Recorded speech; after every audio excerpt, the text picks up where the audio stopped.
It can be just like ordinary sleep, light sleep, medium sleep, and very deep sleep. And so people can be in different states of this sleep type existence.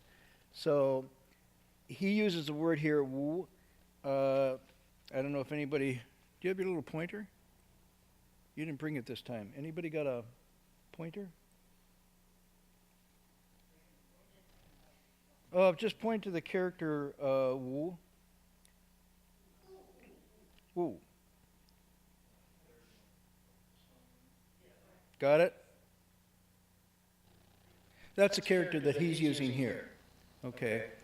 So then he explains, he starts out by saying,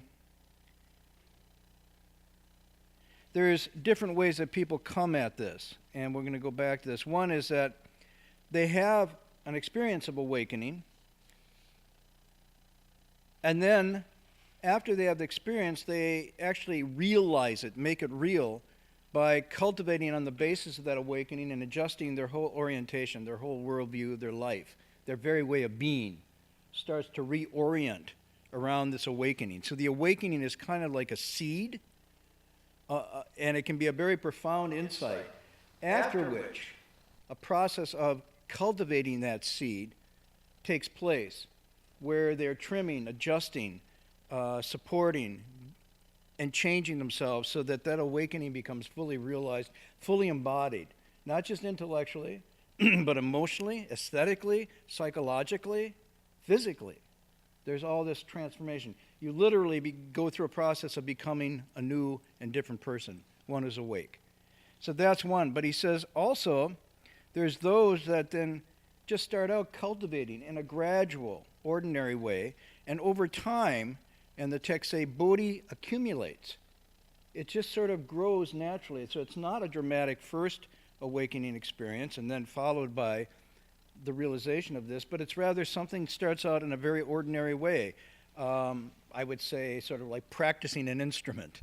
Let's take the piano. You just start with the lessons, and bit by bit by bit, you accumulate skills so that in the end, if you stay with it, you're able to play a concerto relatively effortlessly. And so the accomplishment comes at the process of a lot of practice.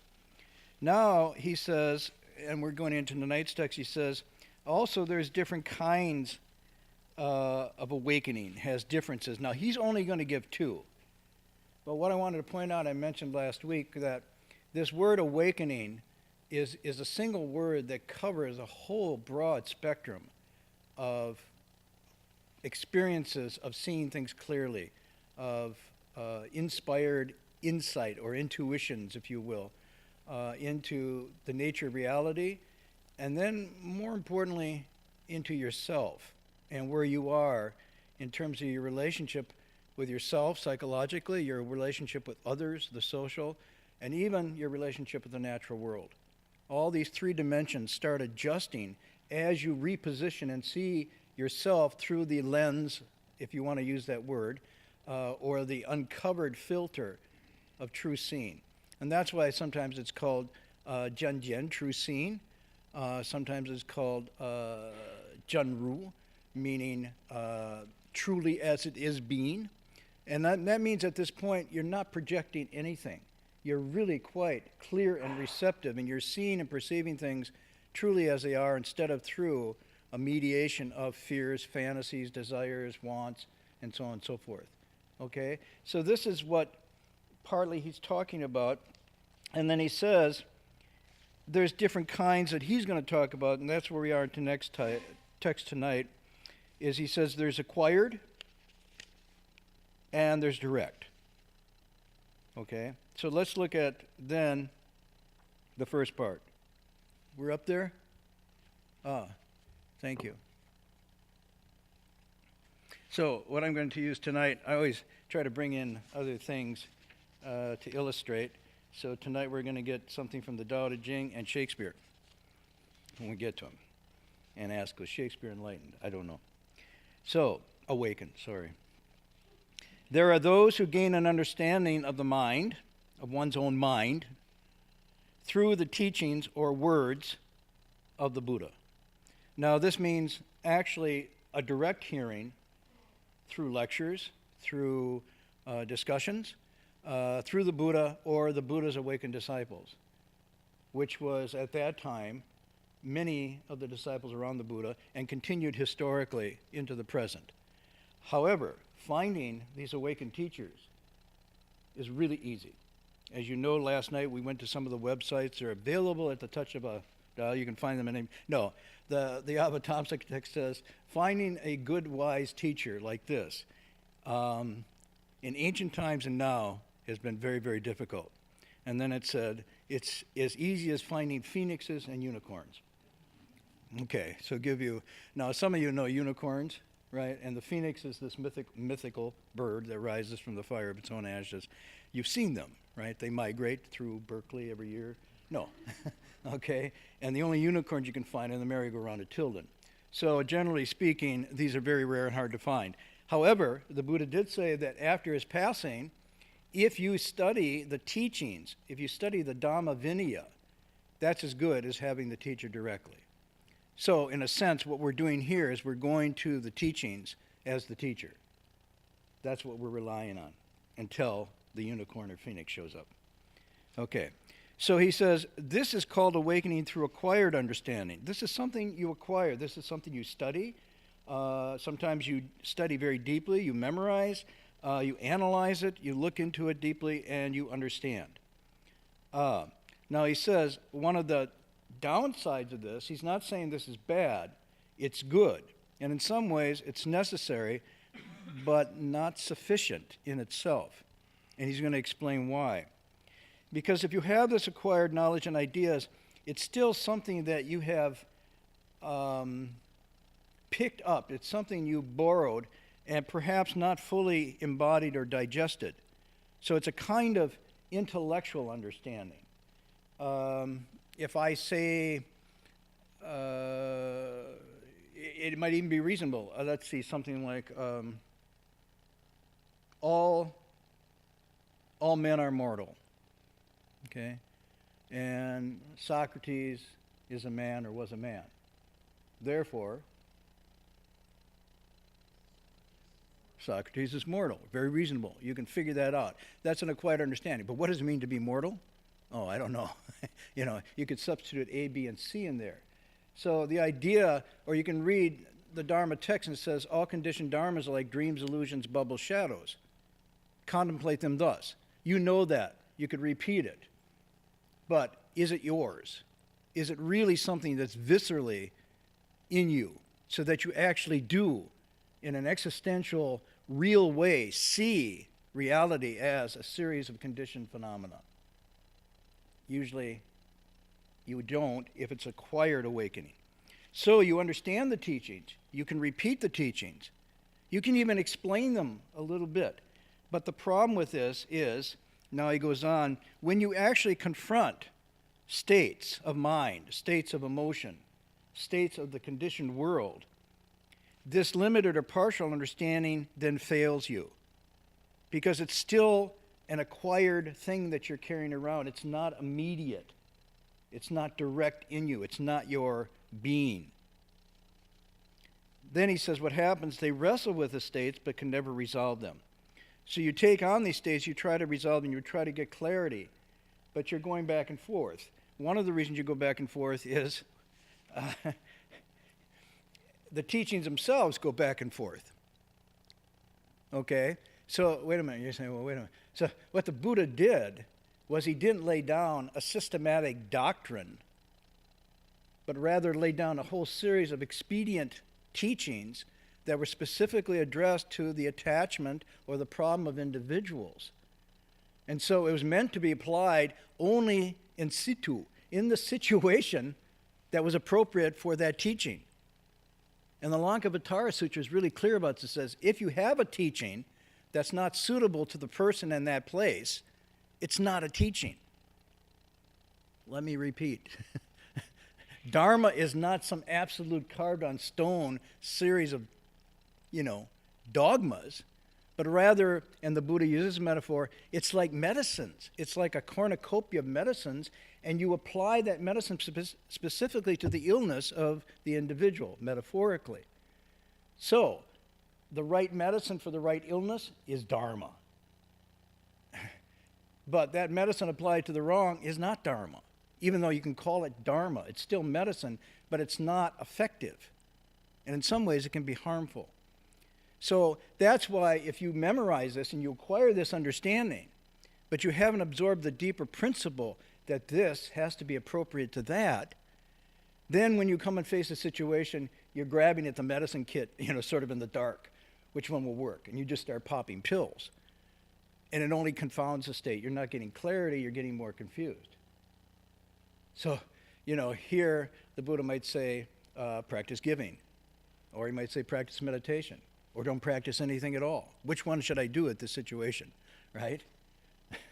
So you can see why the skillfulness in this has to go beyond just acquired understanding. This can't be just merely memorized. Now he says what happens is the states then throw their minds into dissonance, confusion. Everybody know the word dissonance? Familiar dissonance? Do you know the expression cognitive dissonance? What's cognitive dissonance?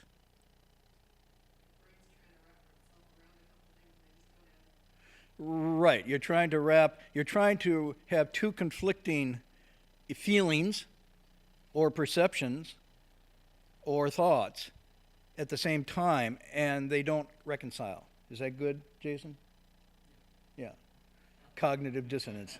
No, I was just asking not because you have cognitive dissonance, but because you know about it. Okay, so this is cognitive dissonance. Sometimes it involves a personal thing. Someone is your benefactor. It's someone you trust. It's someone you've relied on, but now you find out that they're corrupt. Maybe they're harming children or something like this, or they're stealing money. Then you have this cognitive dissonance. Which way should I view them? Which way should I be? So this dissonance sets in, a conflict they can't resolve and then ensues. No matter which way they turn, they're stuck, totally obstructed. And the more they think about it, the more difficult it gets to resolve.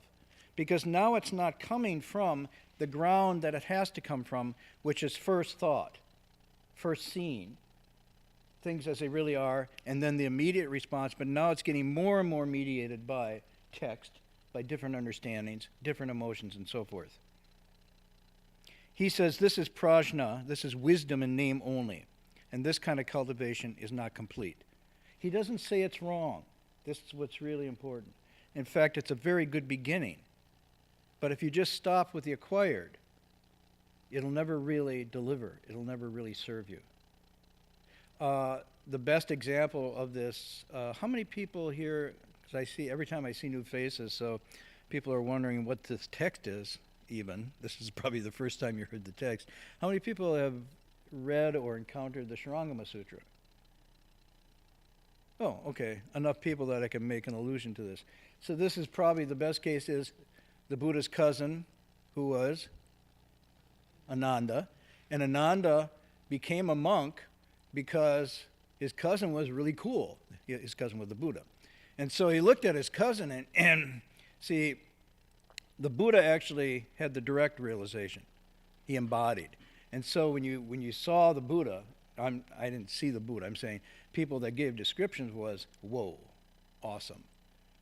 Really, it was both, sometimes people saw the Buddha and just cried for joy, and at the same time sorrow for the incompleteness of their lives compared, because there was such a manifestation of this spiritual human quality. And so Ananda saw that, he followed the Buddha, and he became very skilled at acquired enlightenment. He memorized and knew all the teachings.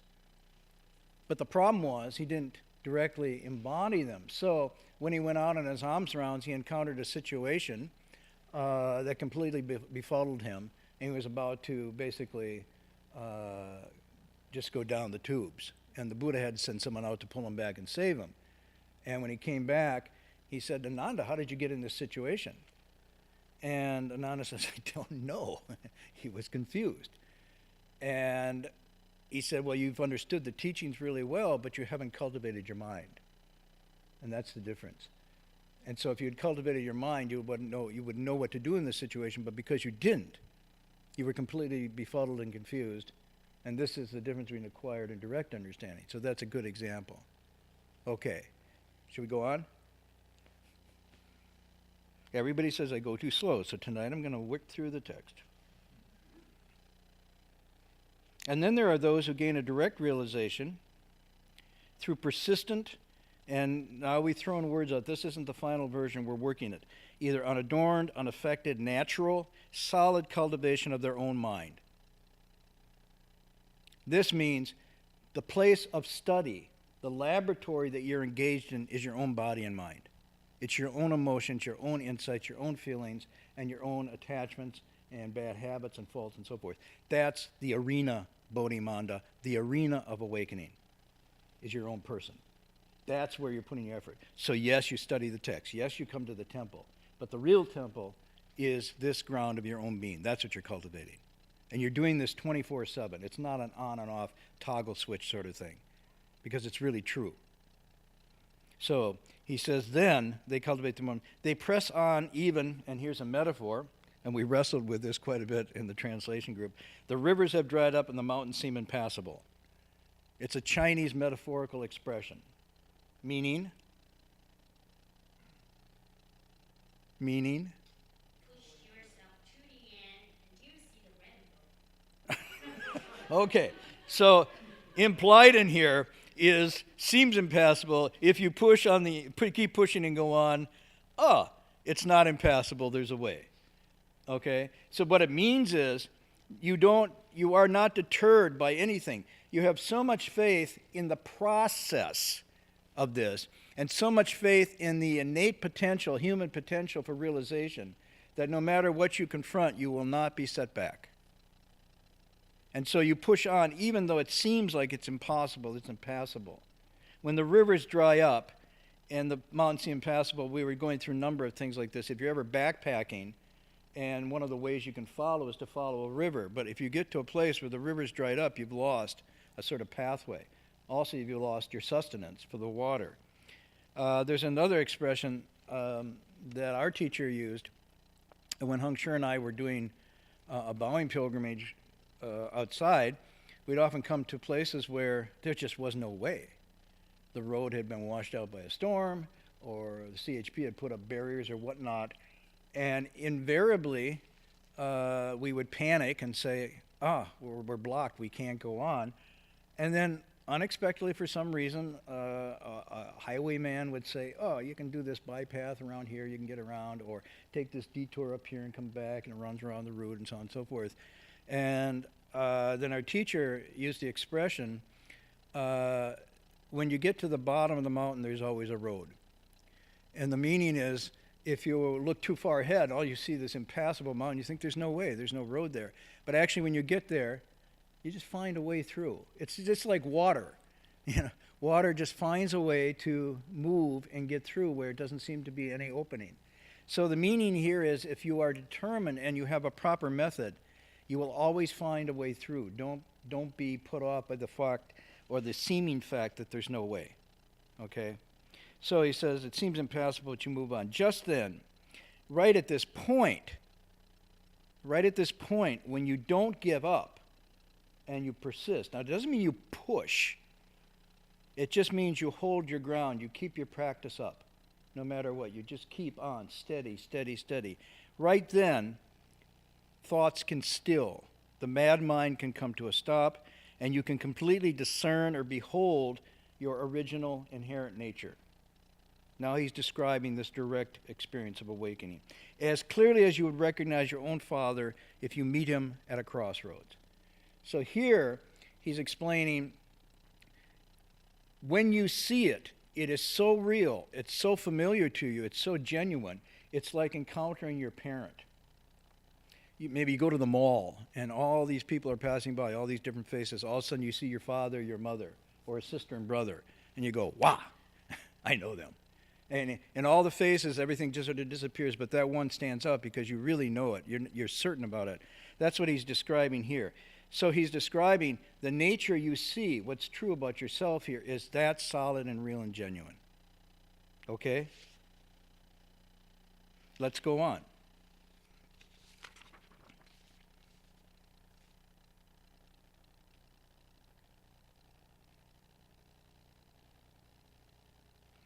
Just as when you drink water, now he's giving a metaphor, you yourself know whether it's hot or cold. This is a famous Chan expression. Instead of saying there, well, is the water hot or cold? The teacher says, drink. What is meditation like? Sit. What is bowing like? Bow. What does the food taste like? Eat. Yeah, this is very direct. In other words, this realization, the direct understanding, has to come from your direct, visceral experience. It cannot be given to you. Just as knowing the flavor of water can't be explained or given to you. You can't explain it to others. Nonetheless, you can experience it directly yourself. This matches an expression that appears in the Avatamsaka Sutra in the 10 Grounds chapter, where the text is talking about the awakened state, the awakened mind, is ineffable, inexplicable.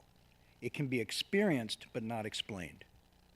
This is a wonderful passage of text. In other words, it can be known but not put into words that somebody else could understand. You don't have to go too far in this to realize there's many things that we experience in life that once you experience, you know it. But before that, it was completely vague, mystified to you. Okay? I won't have to go into detail, but you know. The one I thought of was, I can remember when I was at a very young age, and I was fascinated with this brilliant, glittering thing. And I grabbed it. And it was a stove fire. Yeah.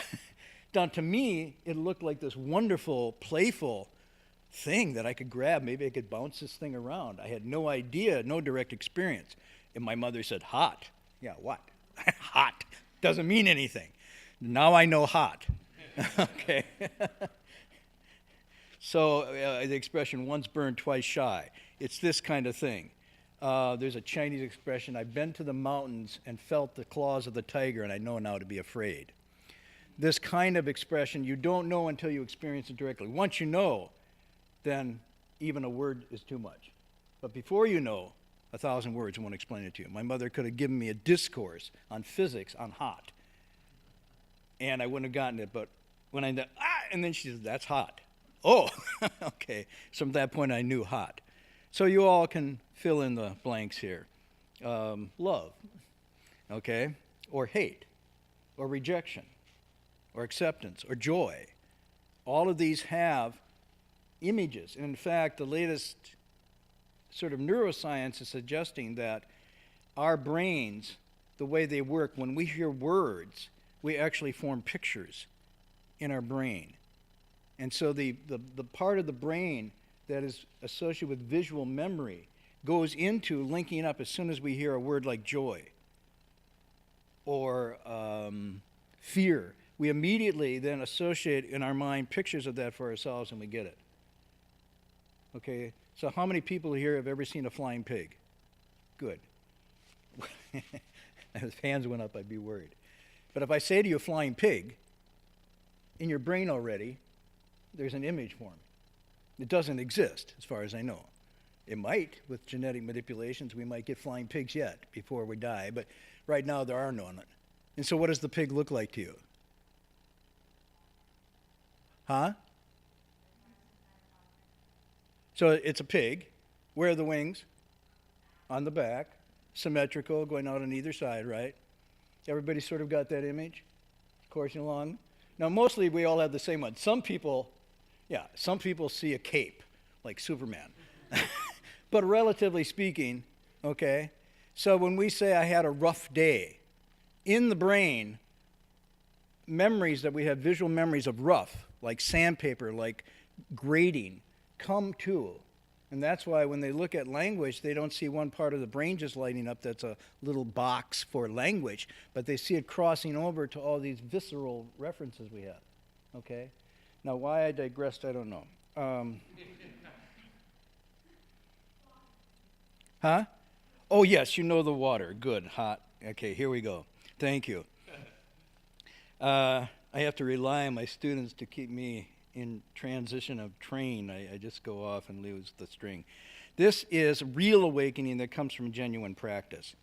Real here means honest. It means genuine. It means not just intellectual. And it can be tested, and you can test it. It's from genuine practice. Genuine practice here means you actually transformed yourself. Okay, so right at this moment and place, everything comes together. Using this awakening, you integrate or pull together every state of mind. You purify and eliminate present karma, we put as akusala. The outflowing mind, delusion, emotional anxieties, all unify and revert to the true mind. This is direct realization. There's a lot here that we could unpack, and we'll try to get into this a bit. What's happening here, what's being described, is, well, what is this thing? What do you practice? What does the practice mean? So I refer back to another text. When the sixth patriarch is teaching his disciples, and he has them, they recite these vows. Living beings, though boundless, I vow to liberate them all. The afflictions, though endless, I vow to change them all or cross them over. And then he says to his disciples, well, what do you think that means? Because they just, they just recite it. He says, well, it means you actually cross over your afflictions. And they're all sitting there still, and he says, I'm not going to do it. It's not me who crosses over. You cross them over yourself. You take over your jealousy, your greed, your anger, your fears, your anxieties. You cross them over yourselves. You cross them over with the opposites. You cross them over in many ways. This is the practice of self-cultivation. That's what it means to practice. It's real practice. And as a result of this, there's real understanding. So it's actually spiritual, psychological, emotional exercises that are being implied here that are then lead to the result of the full awakening that's direct and real. What do you mean by crossover? Crossover means it's a word in Buddhism means to go from one shore to the other. In other words, to go from an afflicted state to an unafflicted state, to go from confusion to bodhi. So the word is used as a boat or as a ferry. It takes you from one shore to the other. You move yourself over from one state of mind or one situation to another situation that's different. So it's a word that means to transform, to change, to liberate, to untie. All of these can be used to cross over. And so again, it gives you a metaphor, a visual metaphor of crossing over to another shore. But the crossing over doesn't happen to you, but it's something rather that you actually do by yourself.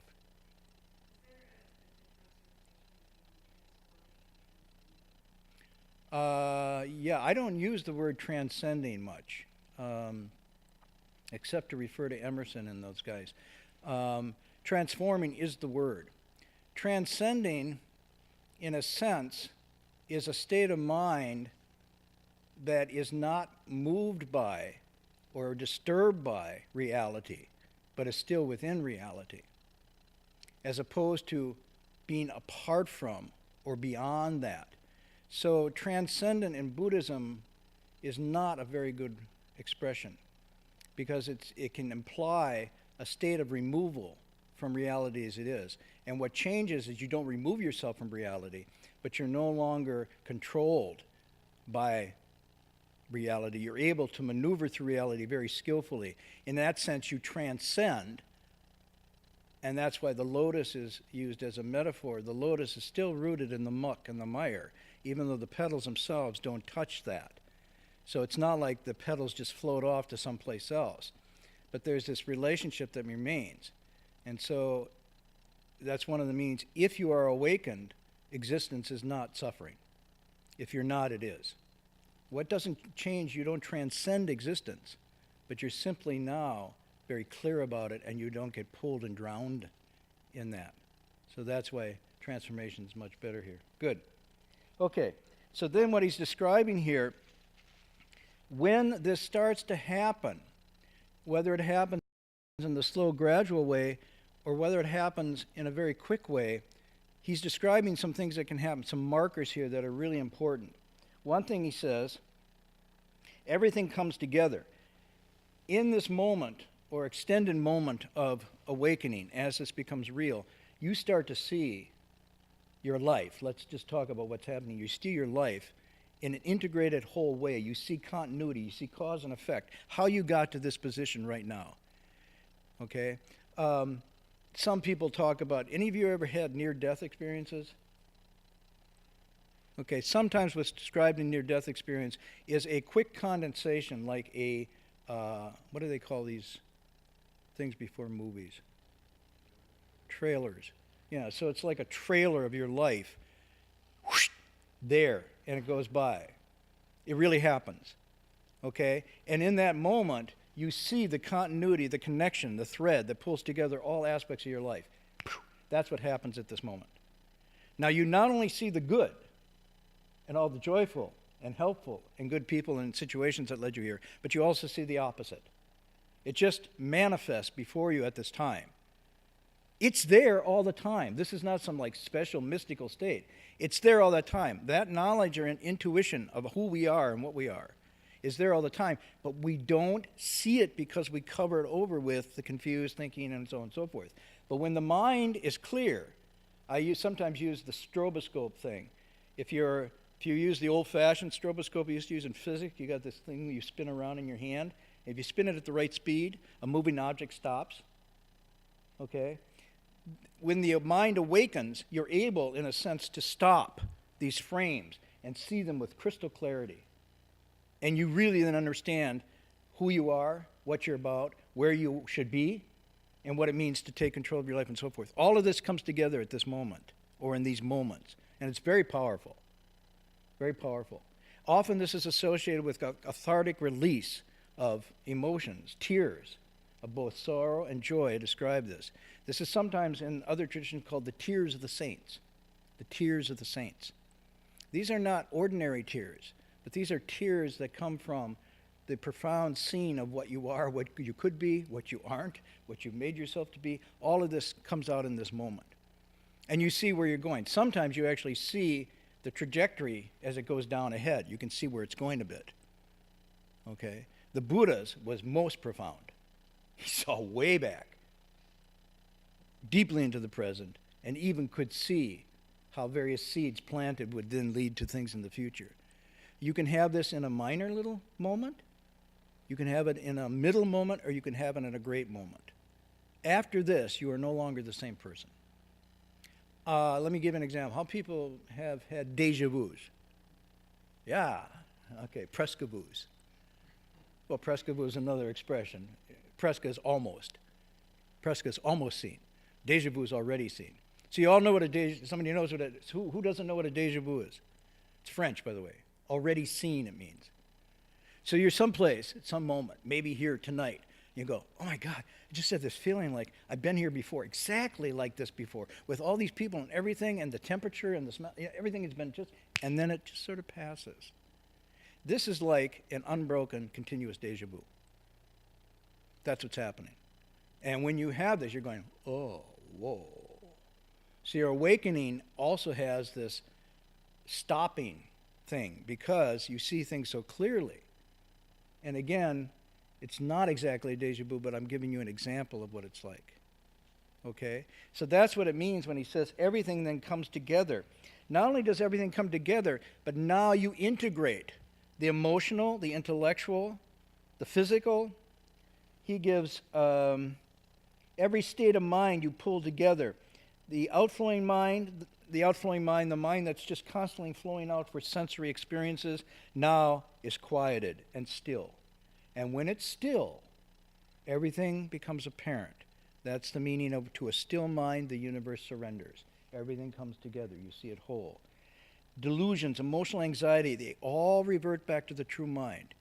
Everything just reels back and everything's just fine. It's okay. And when it says present karma eliminates, it means now you don't make mistakes anymore. Prior to this moment, you were just sort of bumbling along, doing things on impulse, on reaction, on fears and whatnot. Now you take control of the seeds. You take control of your intention, intentionality, satana. You take control of that, and as a result, your present karma now is not generating this. So eventually, your life gets clearer and clearer and clearer because you're not making the same mistakes from the same way that were before. Okay? So this is what it means. Present karma then is eliminated, the kusala, the negative. Now you're just really operating with clarity. Okay, this is the direct. This is the direct realization he's talking about. So, what I want to emphasize is this can happen gradually, in moments. As you cultivate, little bits and pieces of this come together. You see something about your past. You see something about your present. You see something about a relationship. You see something about an error or a habit of mind. And you can actually, and you start, or this can come as a result of conditions that you've cultivated for a long time. And the texts say, not just in this life, but over lifetimes. And when those conditions come right, this kind of thing can happen. It's not something you seek. It's not something you come and say, oh, come on, give me that direct one. I want the direct one. I want the fast track. Give me. You know, if you do that, it'll never come. It comes on its own because the conditions, the sporting conditions that you've cultivated for a long time are really reaching a fullness. It's just the Buddha says, and when the fruit is ripe, it drops by itself. You don't have to shake the tree. You don't pull it down early. It just drops by itself. And that moment of dropping, when these conditions come together, this is often the experience that can happen. And again, you're not doing this, and the experience of itself is nothing. Let me stress this. All this is seeing things. You're waking up. Now, it seems like something because you've been asleep so long, just like if you cut off the circulation to your arm, and it comes back, whoa, whoa, circulation. Well, within 15 minutes, you're going like what? So, it's the same way, the awakening. Okay, chill. All you're doing is waking up. You see, it's all like this. Nothing special. Oh, okay. Then you calm down and you normalize it. You normalize it. It becomes your norm now, the awakened state. And then you just keep cultivating. You don't let yourself fall back because there'll be pulls and currents back, but you still, at some point you get to where you don't retreat anymore. This is called non-retreating. Okay? So some questions, some hands going up? No? Okay, so let me do some illustrations. One illustration I want to do is this passage from the Tao Te Ching, because I talked about it last night.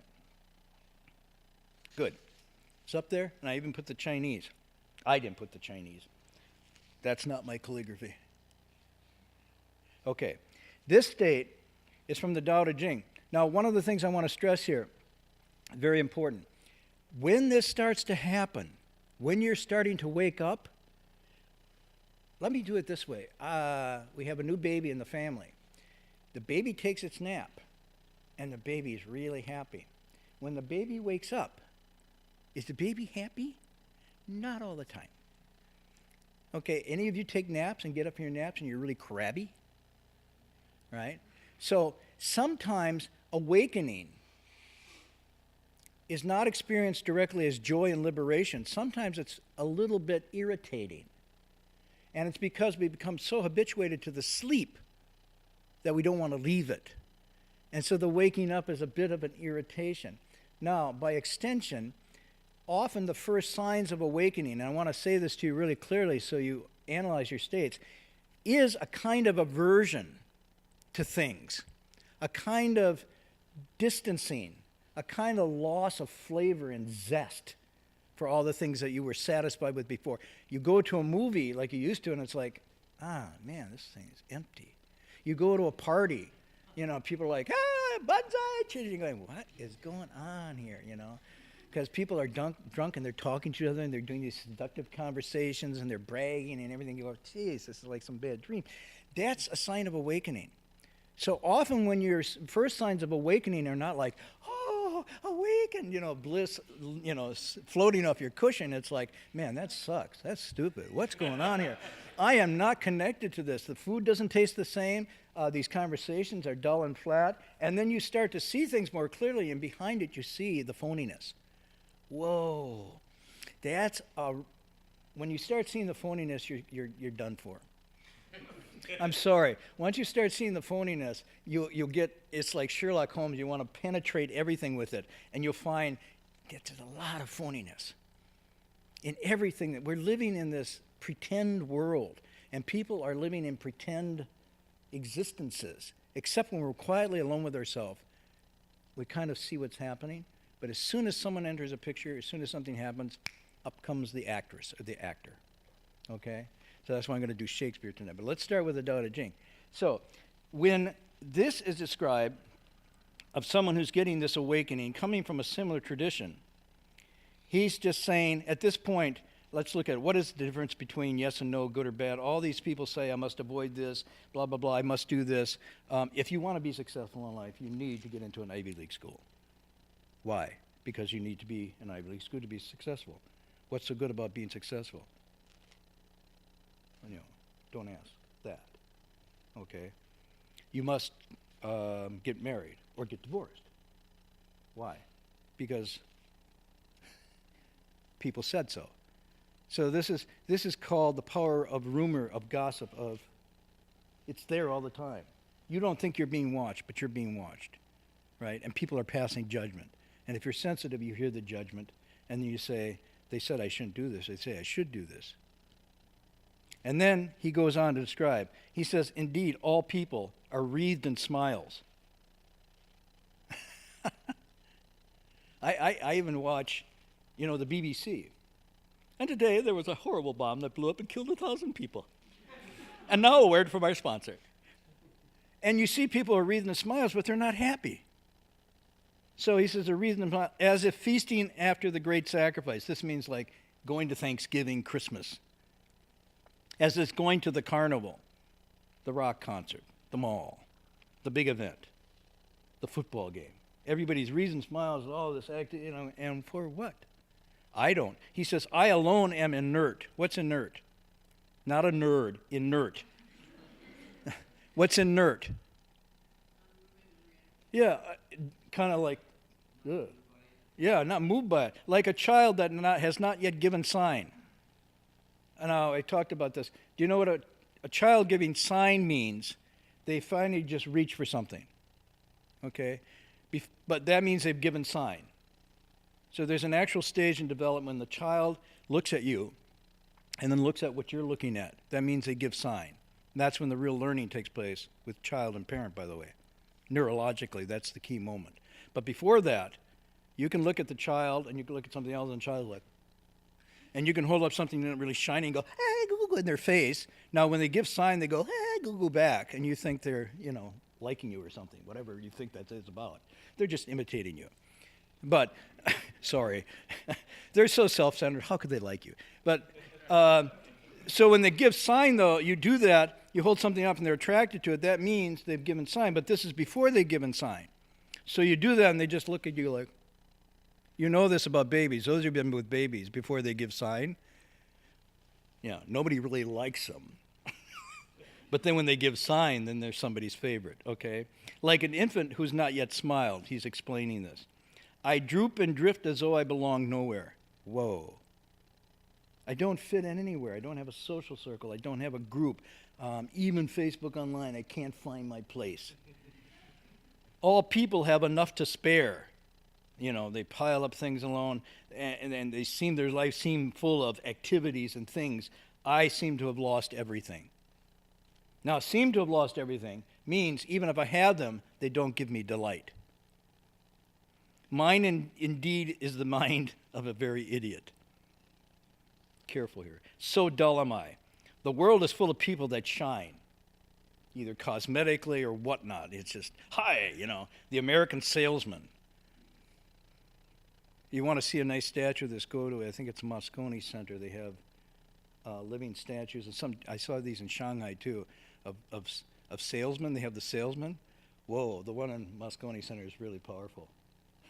It's someone with it's a bronze statue, big smile, a briefcase, and a hand extended like that. And then 3 in a row behind, like this is a projected image, okay?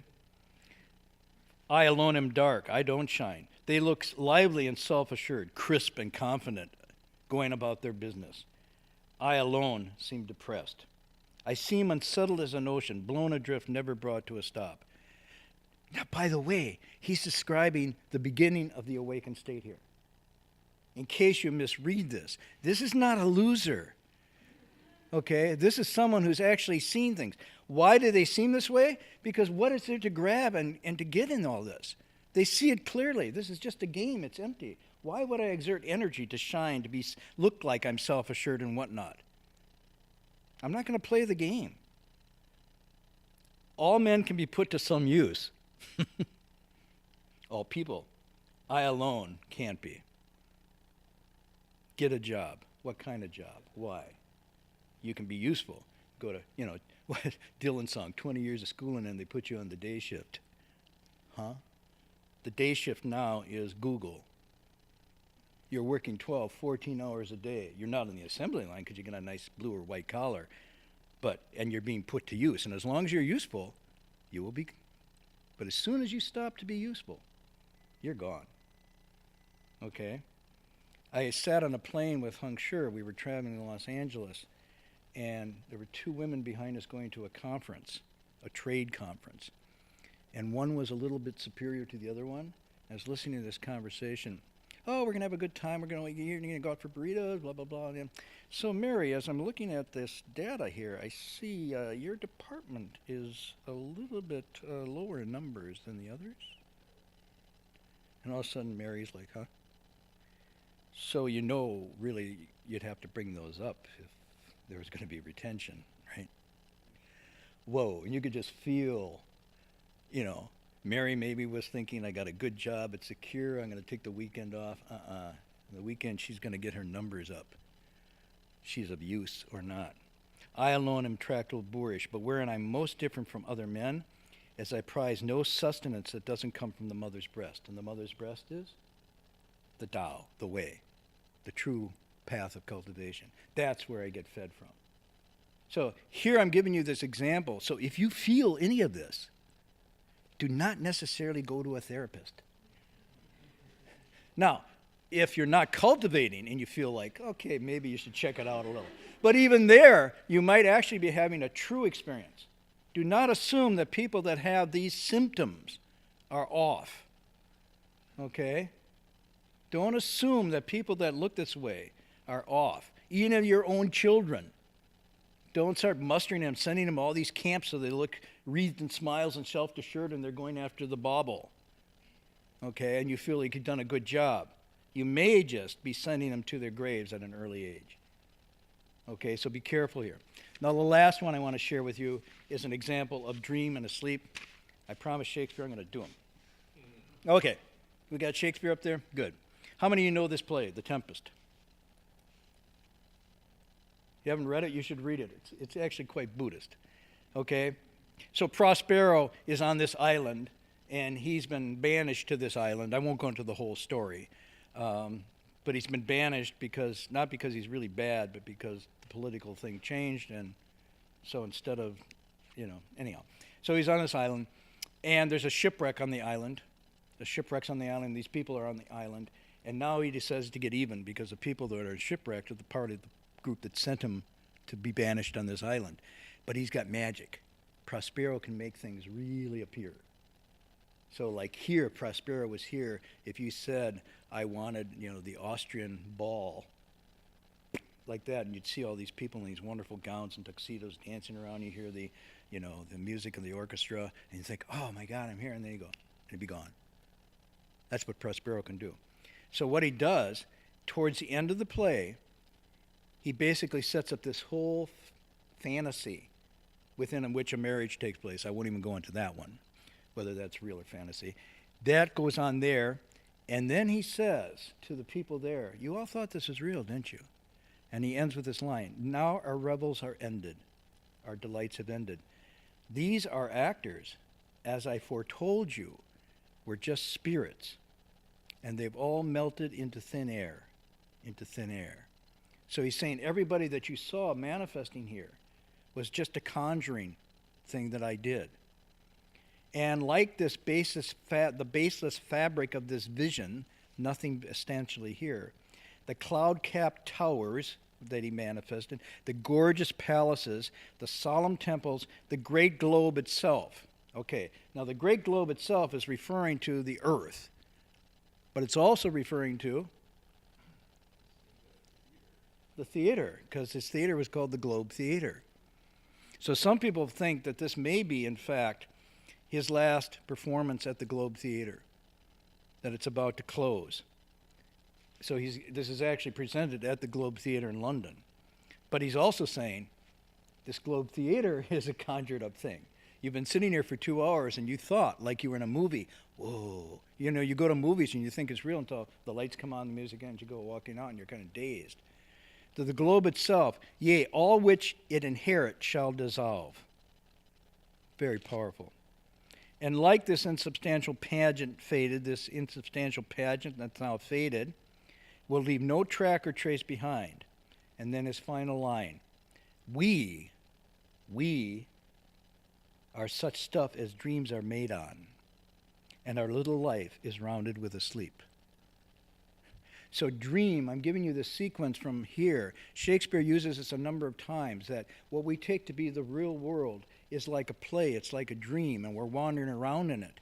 And then, when something real happens, we realize it's a dream, but it's too late.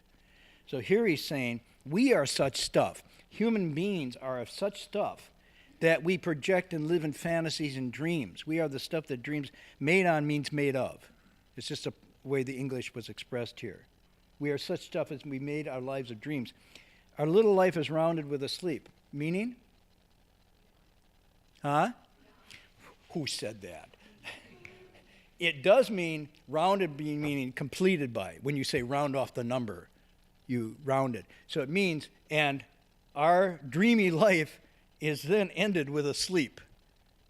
Or, the other interpretation, our round in life, our going around in life, is in a sleep. So why I bring this out is to show you, again, same time as Han-chan. Shakespeare and Han-chan are contemporaries.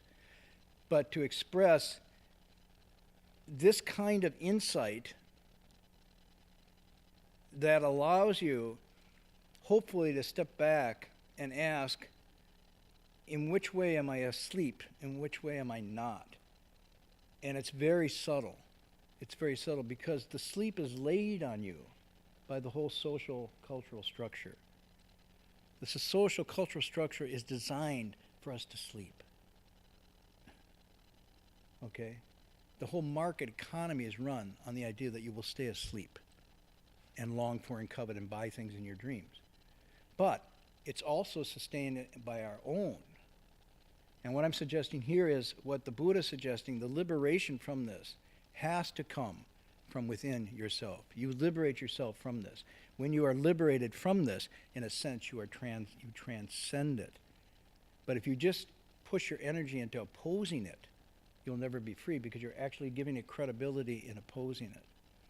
So this is a very powerful kind of teaching, and besides I like Shakespeare, so I'm looking forward to the time that the Buddhist sutras are translated into this kind of English. And the Buddhist chants are translated into a Mozart-type mass. Then I think we will have something. Anyhow, I'm going to stop there for tonight. Last class will be next week, and then we'll pick up in the fall. And did you want to announce something?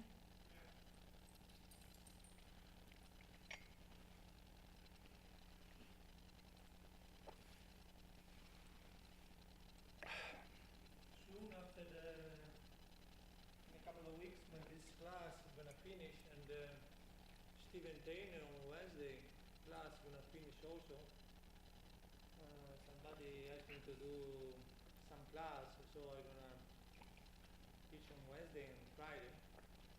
And we're gonna do two kind of different setup. On Wednesday, it's gonna be meditation. Actually, it's basically the same meditation and walking meditation, teaching how to use the method. Go to the Buddhist principle, and also beginners are welcome, so we have time to adjust and to teach some basic and no basic thing. And gonna be on Wednesday night from the May 22nd to all the way to August, except on end of June that I'm out from 10 days.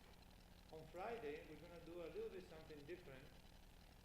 The time will be from 6:30 to 9:30 in the evening, and going to be mostly practice. It's a little bit more intensive practice in meditation and also walking. We're gonna do also outdoor walking meditation, and probably we're gonna uh, consult. We're gonna study a little bit the six-page sutra that is just a new translation, or maybe some other Chan master of the past. And but basic more on the practice. So that people want to engage in the practice, this can be opportunity. And so actually from the meditation of that day, every day from 5:15, we go all the way through to 9:15, 9:30 in the evening. So about more than 4 hours.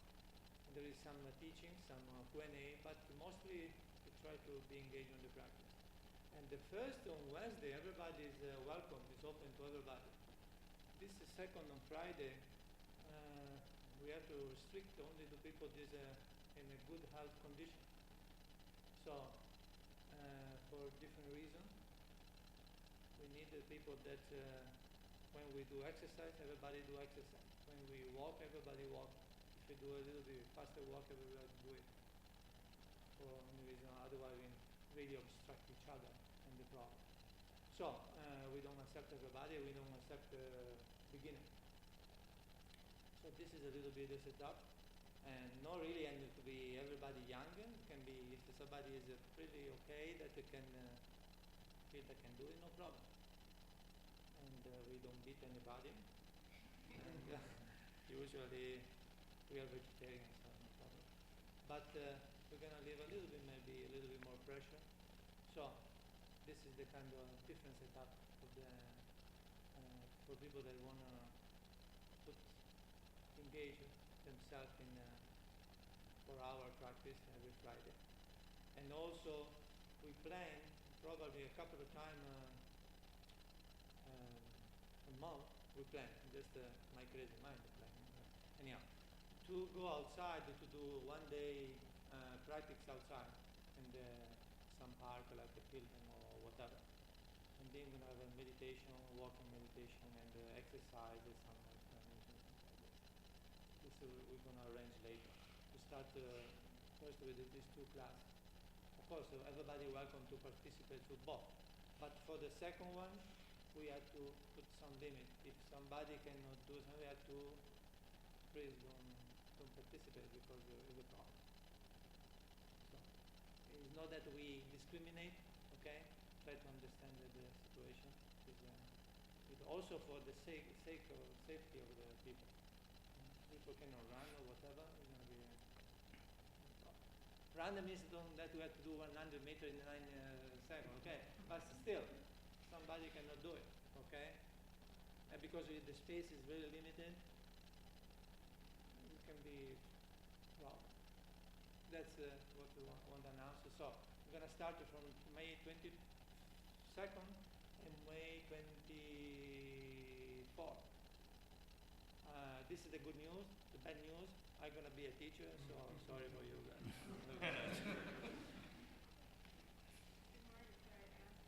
There's an email list for this class, so if you want to be on the email list, just sign up with me. We'll add you to it. If you don't want to, that's okay. We don't spam anything. As far as the email list goes, it's just, as far as I can tell, a good way to stay in touch so you know when the class exactly starts. Also, on that list, if there's sections of text or quotations that have been used in the evening that you want to look at further, just are you sort of at the anchor of that list? There's a few of us. Yeah, just request it, and then I'm more than happy to share it. The only thing I ask with the actual Han-Chan text, just use it for your personal use because we haven't polished and refined it and checked it yet, so it's just for your own study. And then eventually when we put it together in a publication, then you can do that. But if you want to review it or look at it or something, that's probably the best way to get in touch through the email. Okay. I think one more thing is that we actually have Bathing Buddha probably coming up next week on Sunday, May 12th. This is 1000 Buddha, so that was announced. Yeah, well, so those of you who aren't Buddhist are going to go, what, they're giving a bath to the Buddha? So you might say a little more about it. So it's actually one of the most popular days in Buddhism it's like maybe the Buddha's Christmas. Maybe we say the Buddha's birthday, right? So on the Buddha's birthday, we actually give a little baby Buddha a bath as a kind of as a metaphor for cleaning up our own awakened baby Buddha nature. So if people have the opportunity, that's on May 12th, which is about that's on Mother's Day, yeah. It's on Mother's Well, Day. this is very appropriate, giving the baby a bath on Mother's Day. There we A go. baby that has not yet given sign and who doesn't need a bath. So, okay. But it's a good symbolic thing to do.